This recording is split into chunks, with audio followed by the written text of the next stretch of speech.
പ്രിയപ്പെട്ടവരെ നമസ്കാരം. നമ്മുടെ നാട്ടിലൊക്കെ നശിച്ച് നാറാണക്കല്ല് കണ്ട വീടുകൾ ധാരാളമുണ്ടായിരിക്കും. പഴയ ഓടിട്ട വീടുകൾ, നിലം പതിച്ച് ആർക്കും വേണ്ടാതെ കിടക്കുന്ന വീടുകൾ.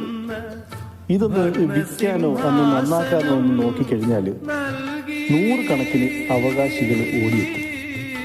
വിൽക്കാനും പറ്റില്ല, നന്നാക്കി എടുക്കാനും പറ്റില്ല, ഒന്നും ചെയ്യാൻ പറ്റില്ല.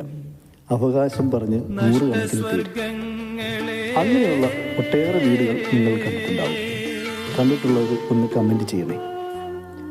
ഇങ്ങനെ ഈ വീടിങ്ങനെ കിടക്കുന്നതുകൊണ്ട് എന്താ ഗുണം? ഒരു ഗുണമില്ല. സാമൂഹ്യ വിരുദ്ധർക്ക് അഴിഞ്ഞാടാൻ പറ്റിയ സ്ഥലം. ഇങ്ങനെയുള്ള വീടുകൾ സർക്കാർ മേൽനോട്ടത്തിൽ കണ്ടുകെട്ടുകയോ അല്ലെന്നുണ്ടെങ്കിൽ അതിൻ്റെ യഥാർത്ഥ അവകാശികൾക്ക് കൊടുക്കുകയോ ചെയ്യുന്നത് ഉചിതമായിരിക്കും. നന്ദി, നമസ്കാരം.